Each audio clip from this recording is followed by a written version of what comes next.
Good morning. Good morning. It is Tuesday, June 13th. This is the morning due for certified doers just like you. I am Jackie Glass, mama, Navy vet, certified doer, and the laced up legislator for the House of Delegates, 93rd District. So happy and honored to be with you today on this Thursday. Um, I want to give a little reminder of where we are where we are in the year. I know it can be a little weird. I don't know what you got going on. I don't know what life is serving you. But I know I got a whole lot holding in my hands. But it is June. It is June. It is June. We are halfway through 2024. Whether we want to love it, like it, or hate it, it is June. And I want to invite you all to some really amazing opportunities that we're going to have in the next 6 months, which is going to be a big deal. And I am working with my team. We are working really hard to make sure that as we do this thing together, that we present real opportunities for you to, one, help us do better, two, help you do better, three, use this office in a way that I don't think anyone in our space and place is trying to use it. So let's start here. Because in the next weeks, in the coming weeks, I got some things going on, and there might be some hurt feelings across the spiel that I work in. But I just want to ask you, what does accountability look like for you? Like, what does it look like? And what I mean by that is that doesn't have to be with a politician. It can be with your spouse. It can be with your child. It can be, I assure you, I'm going somewhere with this. So in the chat, if you can tell me what, and I'm typing it, what does accountability look like? Um, Here's the deal is that we in this office have the ABCs that we call. And before I even do that, I'm just going to say good morning to everybody out there saying good morning to us. Uh, Good morning, Avo6302. Good morning, Kristen Wheeler. Good morning. Um, good morning, Mr. Little. Good morning, Miss Charlene. Uh, Good morning, y'all. Like, I'm so grateful to have y'all. I know that it's a real, let me add the banner and go ahead and put it up here. Uh, I'm so grateful to have y'all here. It's a big deal when y'all take y'all mornings out, and I don't care if you're on your way to work or uh, if you, if you're on your way to work, if you just chilling in the bed, whatever you're doing. Today, I want to roll through a couple of things about what does accountability look like in our office. Let me go this. We have what are called the ABCs of governance, right? Oh, Marie, I knew it. Did I say I didn't say kung fu hustler. I don't know if I even said it. If I didn't, my apologies. Marie, it's so good to see you. Marie is a Norfolk Public Schools educator and dope in all different kinds of ways. When you talk about having people that meet our kids where they are, patience of God knows what. I want to thank you and thank you for being out there in the community too.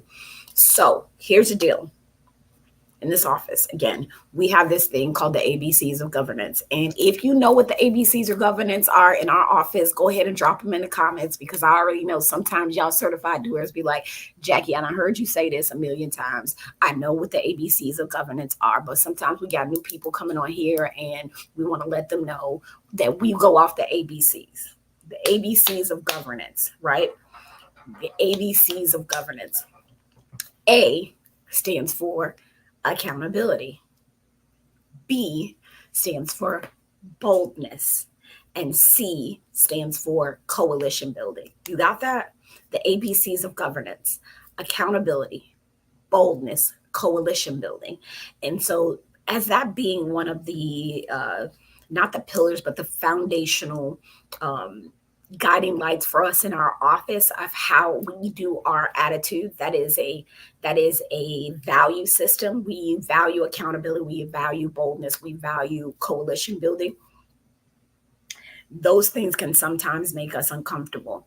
We believe that if we hold each other accountable, that's you and me, that we will be uncomfortable with each other, but we will be bold enough to make some really what people might think are radical decisions and build people like us to do these great things. So, like, I took a visit to 4 kids, and I think about this radical thing, right? Like when we say radical, I remember someone saying that about me and using it as an insult some years ago. But 4 kids, they decided to build this center that they got back in 2021 when it was completed, or when they decided to build it, they decided to also invest money in their employee care. And for many people, because they have a lot of private funding, that was kind of radical, right? You're a nonprofit and you're supposed to be working for kids and housing and sheltering, but you're going to invest into your employees. And I look at the space that they've created, and it's exactly what we talk about right now, is taking care of people that take care of people. So I want to see in the chat, what does accountability look like? And most of the answers are on Instagram. So Facebook, in LinkedIn, YouTube, X. Y'all gonna have to deal with me saying it out loud because I can't show it on screen. But today, so good morning, good morning. Kristen Wheeler said accountability starts with understanding, in her opinion. Yeah, understand. Empathy is a muscle, right? It's a muscle that you gotta work, and when you don't work your empathy muscle, you can't look. You cannot understand where people to come from to know that that that you can have some level of accountability from a place of truth and love. I love to hear that. Kung Fu Hustler says that accountability looks like follow through. 110%. And I know that you all have had these situations where you're like, all I needed them to do was follow up, and we could have went. Yeah, it looks follow up and follow through. Just finish the job. Just do what you finish it. I mean, it's like great to start it, but also personally, I imagine you all had instances where you started something and you didn't finish, or you didn't complete the task. And I don't know if that is like you. That does something for me. That when I do it, I'll be mad at myself. Like, what is wrong with you? Avo6302 said accountability equals standing behind your words and deeds and acceptance of the consequences. Okay. Avo, let me tell you, let me tell you something. I have been in a lot of since becoming a politician. I've been put in a lot of sessions where I feel like the things that I said I was going to do and the things that I want to do, they match up, but then I'm in a situation where that is compromised, and I'm a middle child. And so sometimes it can be really hard not to, shut up or do what do all these things. I'm blaming it on the middle child. That's what I'm blaming it on today. But I don't know what that is. I tell myself as a pre-planned response, and I told you I'm writing a book, and I've talked to you guys about PPRs, about pre-planned responses, you're preparing yourself for situations that you know are most challenging to you. So my pre-planned response to that, to accountability is, and when I'm doing something where I know I'm going to be held accountable, is I say to myself 3 times, I'm willing to accept the consequences for the decision that I make. I am willing to accept consequences for the decision I make. I am willing to accept consequences for the decision I'm about to make. And then I take that step. And sometimes it means like, am I really willing to do this? But yeah, really, that's a personal. And I love that much of your accountability that you all are talking about comes from within, right? That's you. I'm going to do this. Do I accept consequences? Sometimes it means being accessible. Yeah, Spirit One. Sometimes it means being accessible, open yourself up to folks, right? Here's the deal. We last year, I did not get to, and this is oops, I see one. All right, so Miss Charlene on here says, I have a question about the military education funding fee. So whose idea was it change our criteria? Accountability is being responsible for the decisions made. Absolutely. I will touch on that. That's something that I think I went into detail into last week, but I will touch on that before we go. And if you're not familiar with what Miss Charlene is asking, there's a program called the VIMSDEP program, a survivor benefit that the state has that was altered in our budget, and there's some work and a lot of conversation about what that looks like and why it looks that way. Okay, so I'm going to answer that question in a bit, but I want to get through. I'm going to get through this thought. So what happened last year was, I said I would always make sure that I build a legislative agenda and that I put it in front of you, right? I said that I would ensure that there is public comment, that we would do things in a different way. And we pretty much have. I did not get my legislative agenda out to you, and that's accountability on my part to take a look at it, but we're working on it right now. And the one thing that I know that doers show up say is that I want to be a part of the process. I want to engage. I want to do the things. And what I've decided to do to help me and you hopefully have accountability for the new roles that I've accepted. And let me just run that by you. Because we had such a very high turnover in the General Assembly this last cycle, which is the 2024 cycle, the 2023 election, we had a third of the legislator. I'm going to move y'all because I see myself freezing up. Okay.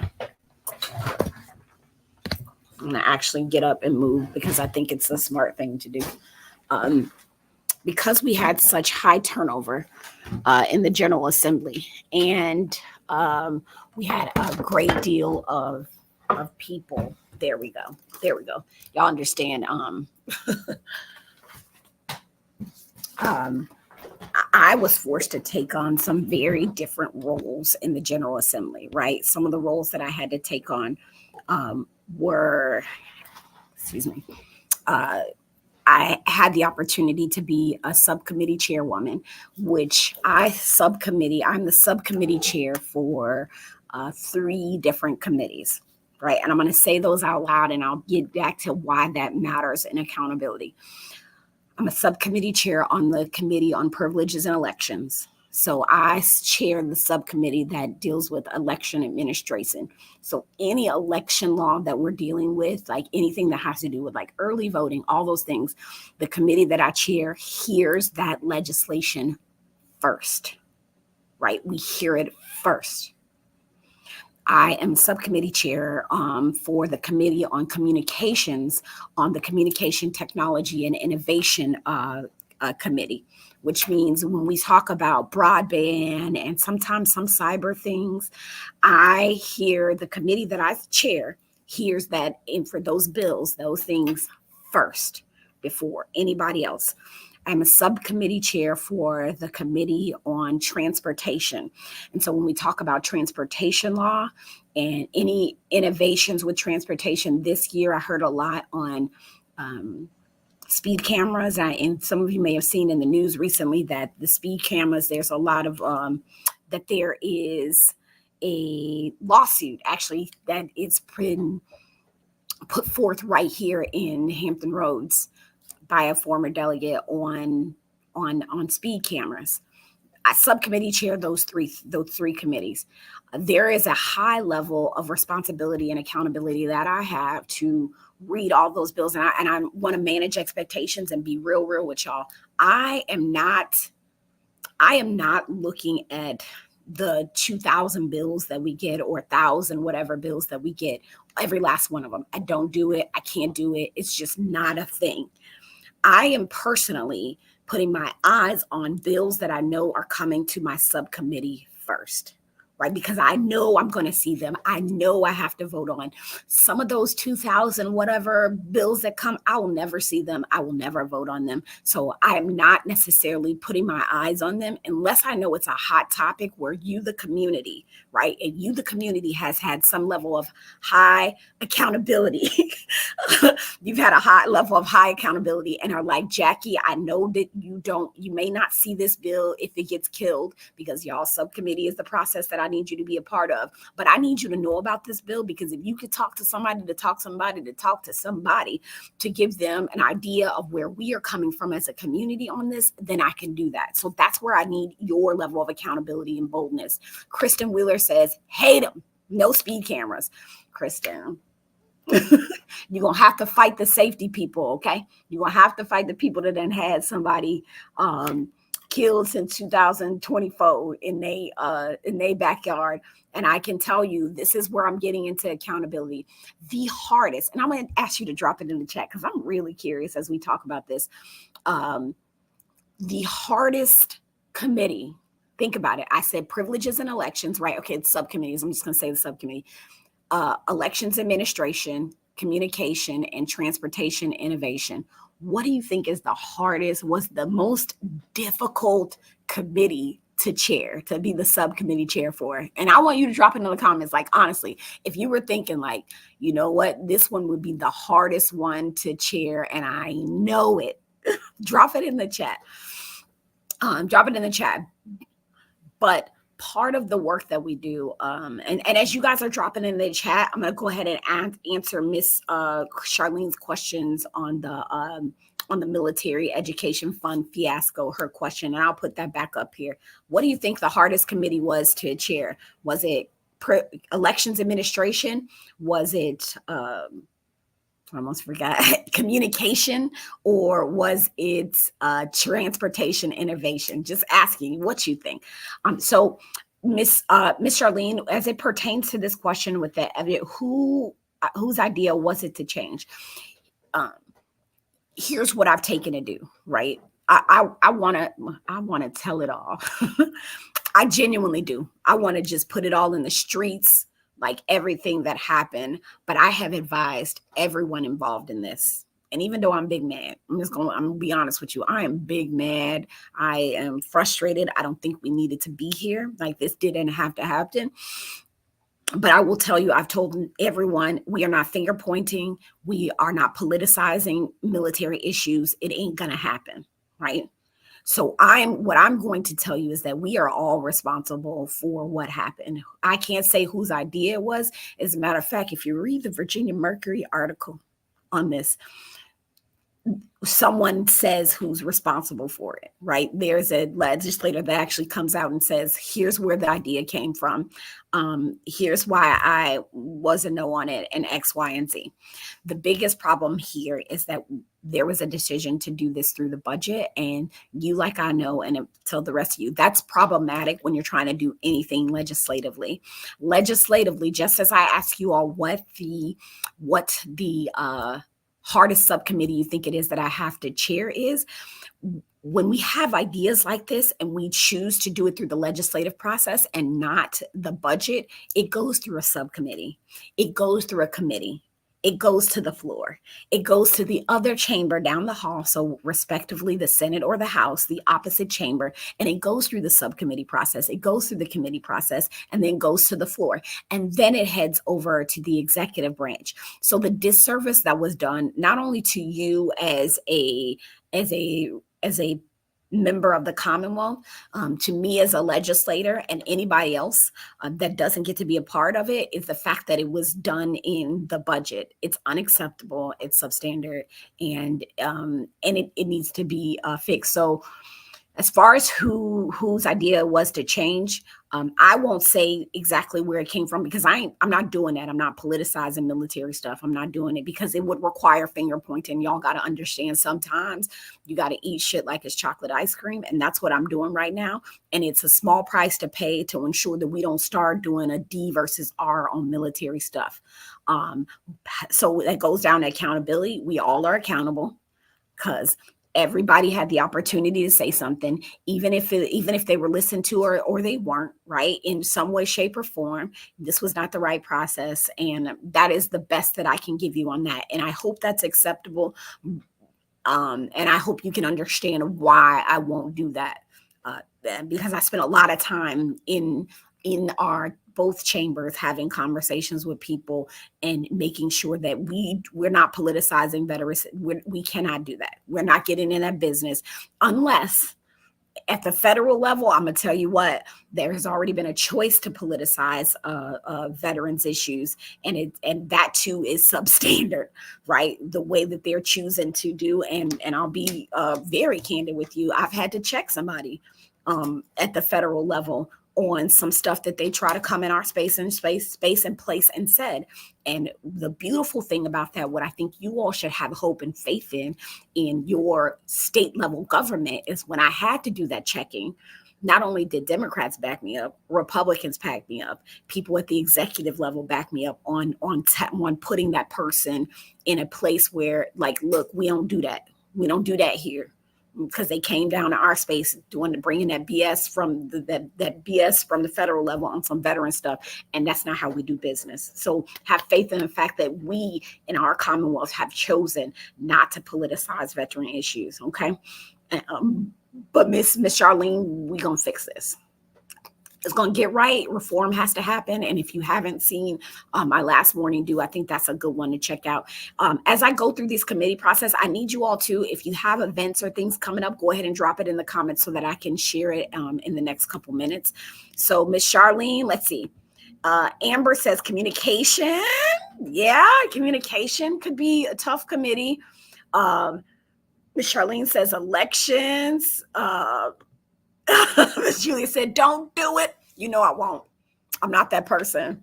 I don't got no political points to score. I'm just out here trying to do my job because that's what y'all asked me to do. Okay. And thank you. I understand your position. I was surprised that it happened. You, like many other people, were as well.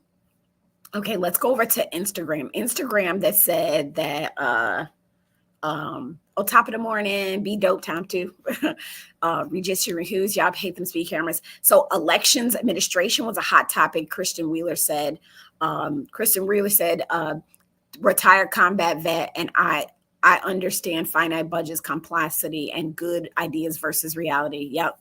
Yeah. Military industrial complex. She ain't lying. That's also a real thing. Miss Julia, you said transportation. And I'm going to tell y'all the hardest committee for me to be a subcommittee chair on was absolutely transportation. And here's why. When we think about the sorts of things that we interface with on a daily basis, some way, shape, or form, are people interfacing with elections more often? Are they interfacing with communications more often? Like, are we talking about internet every day, even though we're using it like a mofo? Or transportation?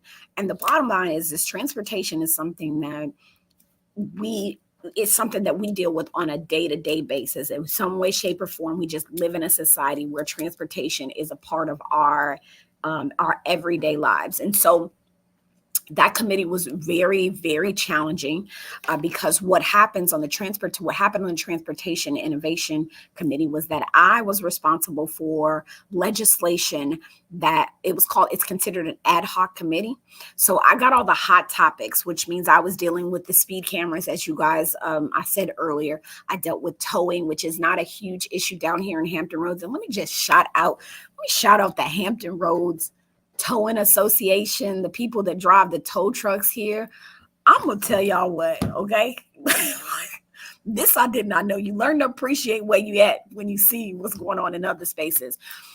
The towers in Hampton Roads were very sensible, very do no harm business kind of people.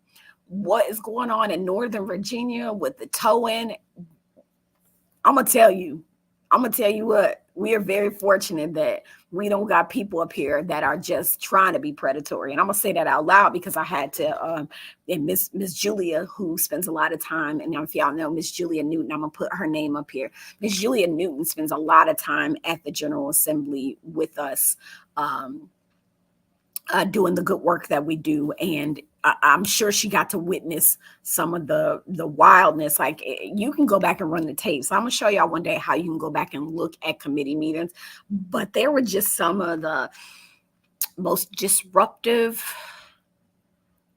and just not people-centered. And that's kind of how we work, people-centered legislation, where it got real heated, like real heated in the room, and we had to bring the temperature down and just straight up vote in a way that I think we essentially killed the predatory towing industry that was happening in Northern Virginia. Like, and that is, to me, is very powerful, right? The responsibility of allowing a bill take the next step that would put an end to some very predatory, it seemed like, practices just from what we were getting lobbied on. And the way the bill was written was very common sense. And to hear the way that we do business here in Hampton Roads, and people will say, yeah, that's the way you want people to operate. So you don't know what you got until you get something different. So if you have a tow truck driver and you are in the Hampton Roads area, tell them thank you for just being good businessmen and women, and in this energy, because there's some stuff they could do. Kristen Wheeler 77 on, tow truck war, tow folks gone wild. Yeah, I'm just saying that was a wild committee meeting, and I don't think I really took it in until afterwards, when people was like, "Dang, Jackie," and I was like, "What happened?" That was like, "It's just another Monday night."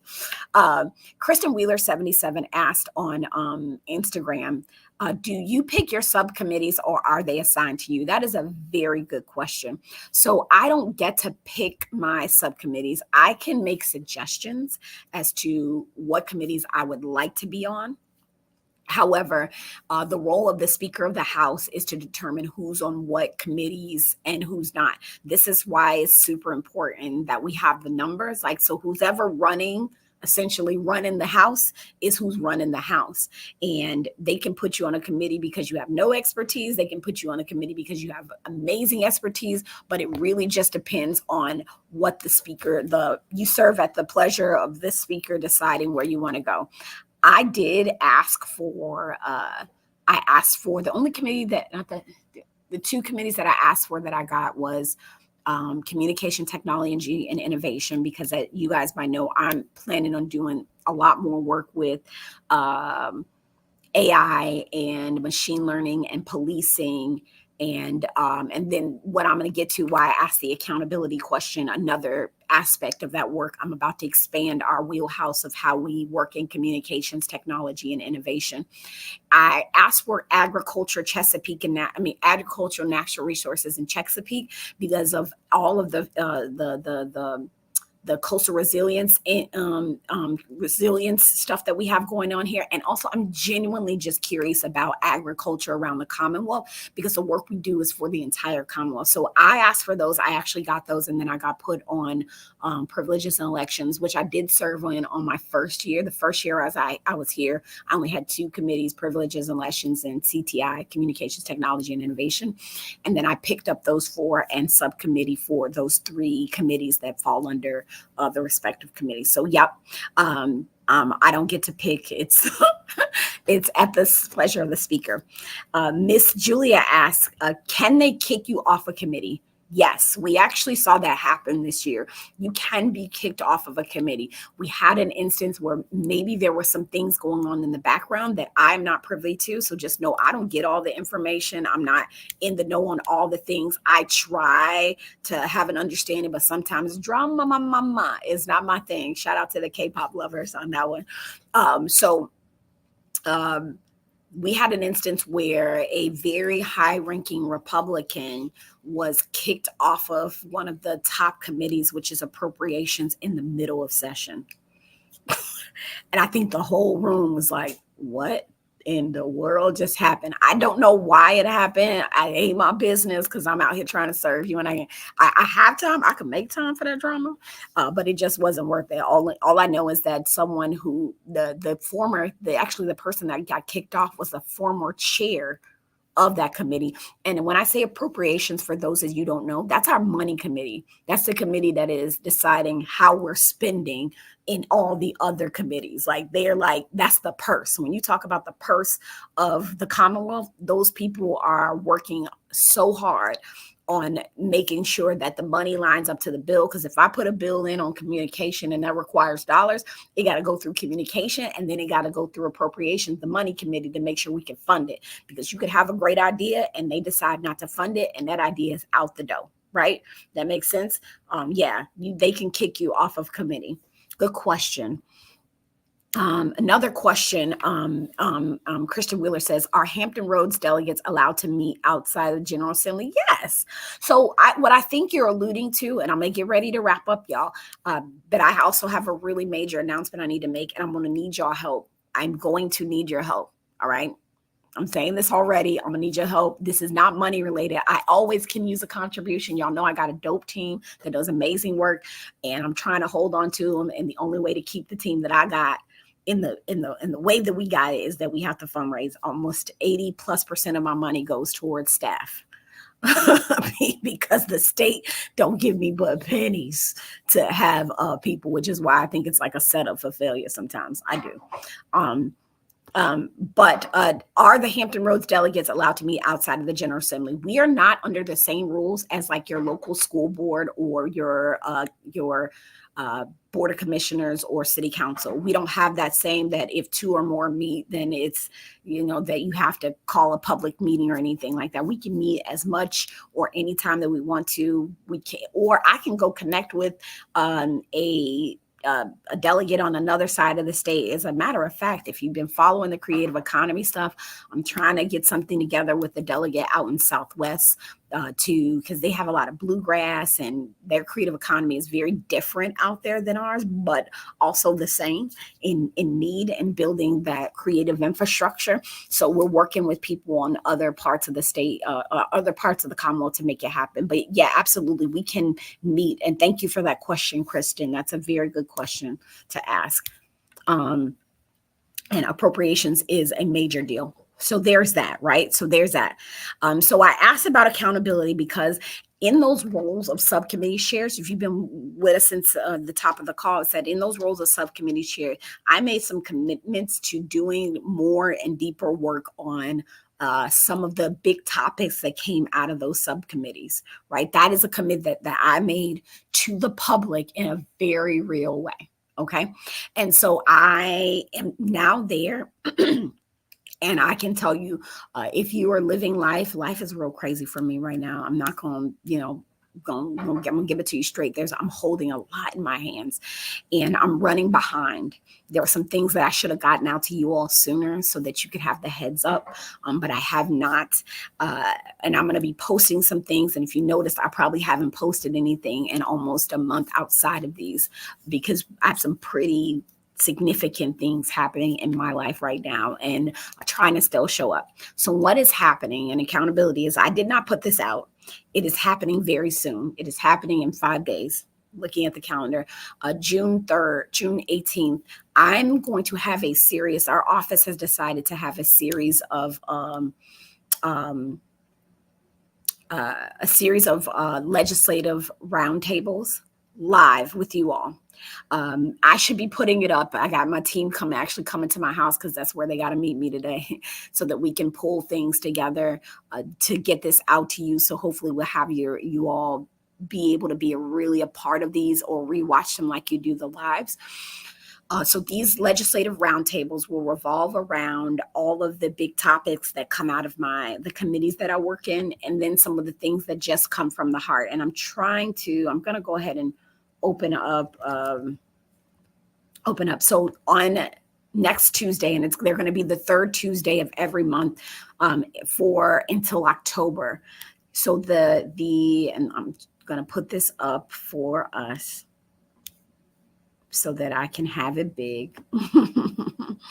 And this is me doing my very, very, very best. I'm going to share my screen with you all.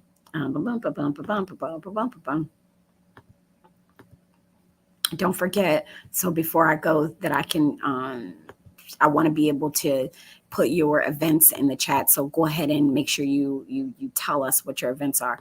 So look at this, right? We're going to have policy roundtables for you all, and it'll be a live webinar. Like it's going to stream it live. So on the 18th, because I serve on that communications technology and innovation subcommittee, last session, the biggest thing that came out of that, some of the biggest things were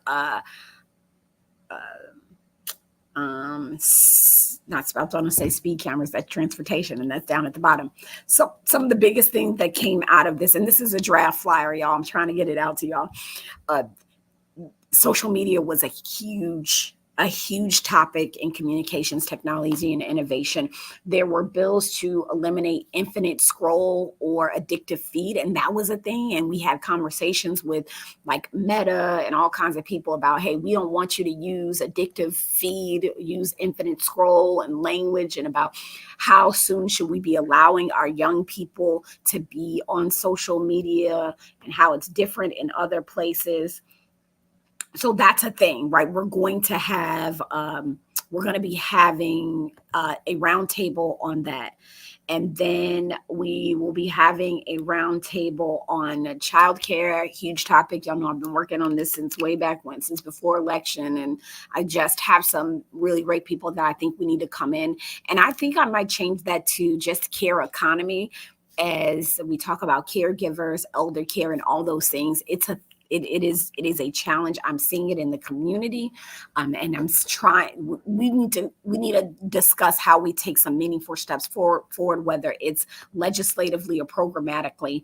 We'll be doing one on AI, artificial intelligence. You know that I am specifically honing in on AI and generative AI and machine learning as it pertains to policing tools. But we'll be talking about that in general. Our lives are going to be shifting, and I know there's a lot of feelings around it. So these are live roundtables, speed cameras, and election reform. So those are the topics all the way up into October. They each sort of coincide with those committees that I subcommittee chair for, and that were really hot topics, y'all. Really, I mean, when I say hot topics, it was really hot topics. So I'd definitely want to make sure that next week, I need y'all to just share, because on this panel, we're going to have young people. We're going to have people in mental health work, educators come on and kind of talk about where we need to go, because there's a lot of different ideas over how we facilitate social media in the Commonwealth. And you've got a lot of different ideologies at the state level on what that looks like. I just have yet to have a place where I'm able to talk with you about these things, that I have a heavy responsibility to hear this legislation before it makes it. Like, the committee that I subcommittee chair is going to determine whether or not some of these bills even get to take that next step. And I thought it was really imperative to share space with you all and talk about these really tough topics and from a place of truth and love, so that when I walk into the room in January next year, that I at least have some level of understanding where our community is coming from on the issue. And it just may very well, I very well help the process. What I love most in doing this work is when I'm able to sit there and have conversations with people and say, well, I know this may not be representative of the entire community that I serve, but here are some of the things that I've heard firsthand. I mean, I think there's nothing greater than that. And there aren't a lot of people that I think can do that. There aren't a lot of people that can do that, because they don't always talk to y'all. So that's where we're coming from. That's what we're trying to do. I want to see your face in a place. I'm going to post it. Please, if you see it, share it, invite people to it, especially parents and youth. Much of the work we're trying to do on social media for the roundtable, at least at the General Assembly, we're not talking about adult usage, right? We're strictly talking about young people's usage of social media and trying to legislate that. And I really want as many young people as we can to get to the table. I definitely want educators. You all are spending more time with these young people than us as parents often. Like there's no other way. That's the system that we designed. So would love to see and have you do that. Can we do that? Can you do that for me? That's my ask. That's my ask, that when I put this out, I'm moving in slow motion. I ask for your empathy and your understanding, as I'm not going to put all my little business out there, but it has been a really challenging month, and I'm just trying to get my duckies in a row to show up in the way that I best can with the new circumstances of my life. Kristen Wheeler, I love it. She said, I wish people were more interested in our delegates than our federal election garbage. Yeah, I do. And if I were to say that, and I wish at the state level, sometimes I wish people were more interested in our local politics and local opportunities, because I too am a constituent of the local government. And there's some things that I think, whether it's school board or city council or board of supervisors, whatever it is that you have, that if there was a greater interest in what they did, it could guide the things that we do at the state level in a much better way. So yes, local, the state, why I think Kristen is saying this, and I want to echo what she's saying. She says she wished people were more interested in the delegates in a federal election, is because we live in a Dillon rule state, and by gosh, our localities can't do anything without permission from the state to do it. So I take this role very seriously. I take it very seriously. And we got a plan to get as much as we can out to collaborate with our local government on legislation before we go up there. So we want to help guide that. And I'm going to tell you all right now, if you have things that you've seen and you're like wondering, is this a thing that that the local government says they have no control over? And if they don't, then your local government right now is not, well, actually they're not doing it right now, but later on this year they're going to be starting to build their legislative agendas, because they too send us things. The way I view my role is that the people of the 93rd district are my constituents, right? These are people I represent. I am their vote there, their vote and voice there. But the city is also a constituent in a way, because there are things that the city may need that I may have to be supportive of or helpful of. So I hold two constituents. While those are the two constituency, right, the 93rd and the city of Norfolk, I'm responsible and accountable to the Commonwealth of Virginia, because no matter what it is, it affects all those people. So I'm going to go through these last couple questions. I don't see any big events on the calendar, and then we'll go from there. State governance is way more impactful than federal level. Kristen Wheeler 77 says absolutely. Just like local government is way more impactful, because it happens like that. Remember, as a state legislator, I'm only meeting one time a year en masse to do a legislation, typically, if we're not in special session, which we are right now. And your local government is meeting year round, making changes to your life. So it is a trickle down effect, and Kristen is absolutely right. We just have to stay engaged. You got to do what you do, and not worry too much about the people that can't show up, won't show up, and don't care to show up. You know what I mean? So just do your thing. You have to do it. We need you to do it. How do we get more people to do that? By example. And I always will tell people, start with your civic league. Right? If you have not taken to it, civic leagues can be very challenging. Let me say this as a former civic league president. It can be extremely challenging because they tend to be older people that got time, but we need faces. We need a generational civic league. And I'm going to ask that of you, because that helps me too. Avo 6302 says we need our local and federal legislature to incorporate forums such as this in their service and constituent. Yeah, and I know some people they try, and I would encourage you that if you know who your local person is, or you know who your federal person is, and you've got a topic, you get you and your people together and say, hey, we are going to have a forum on this. We would like to invite you. We need you at the table. So flip the script sometimes. Maybe they're not in the mindset of having, policy roundtables for you all to watch and be a part of, right? Because this is all going to be online. So you'll be able to log on just like you do here, and we'll have some people, and you'll be able to engage online with us as we talk about the policies that we've seen, where we think it's going, where we think we should go, and things that we need to know. We'll do that. Flip the script on them, Avo. Like, I hope I'm saying that right. Flip the script on them, build the table, and then tell them, come on to the table.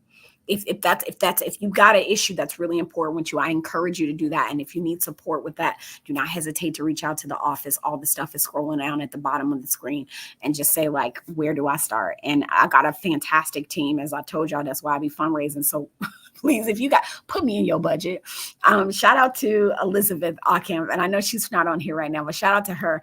Every month, $25. And I'm so grateful ever since I've been elected. And I'm just like, I can't tell you how much that means. I saw it. I may not get a donation forever, ever. And then that comes in and I'm like, thank you. So if you can put me in your budget, $5 a month, you can go to the website, delegatejackyglass.com. Just, I'm putting me in your budget because this is interesting work. But you flip the scripts on them. Mel, miss you. Amazing, positive. Yes, thank you for the positive vibes. I receive it. I need it. She says hugs. It's a trying time. We're making the best of it. Miss Charlene says, please remember that you are accountable for taking care of yourself as you take care of the caregiver or the system. Yeah, it breaks down. That's absolutely true, which is why, that's why I said you haven't seen anything from me on social in a bit. There's a lot of things I'm holding in my hands. I had to kind of take a step back. This particular thing, the morning dew for certified doers just like you, is so important. So I make it a point to be here if I can. Either it's a mental health day, I didn't get up, or I just had to take a day. Yes. All right. So, Dylan Rule. Yep. What do we got here? And I'm trying to work on my civic league, but the seniors are not open to change. Only one, Misha. Yes. And I love them. And I feel you on that. And if you need some help, please, Misha, please reach out. Like, even if it's like, hey, Jackie, can you come to my civic league and just be a part? Yeah. And then we can, the reason why I was able to infiltrate, and I don't mean that in real way, I don't mean that. The reason why I was able to work and be the civic league president at one point for my civic league is because I had two elder gentlemen, Mr. Aswad and Mr. Deacon Henson, Deacon H, our former police chief.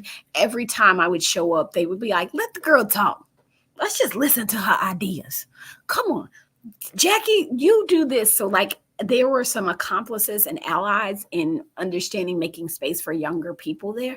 And that's how I kind of started. Find out who's an elder that believes it's important that there's a multi-generational, that the Civic League is reflective of the community. Start working with them, doing things. And when I started independently doing things that started bringing people to the meeting, that's when they were like, oh, she might know some stuff. I'm like, yeah.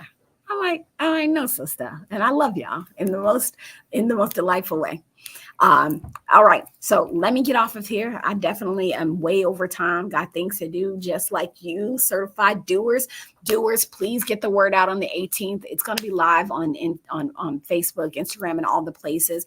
It will be in the evening. Social media is the first one that we're doing. We are in the midst of planning our Certified Doer Day.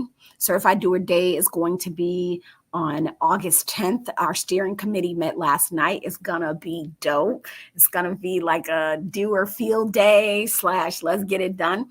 So put that on your calendars, August 10th. Also mark your calendars for July 27th. That is going to be our summer school for certified doers. That is summer school if you don't know the legislative process. If you do know the legislative process and want to link up and be a part of just building and growing the understanding of how we do the work with your fellow doers, then I love to see you there. I will do some self-care. I assure you on that.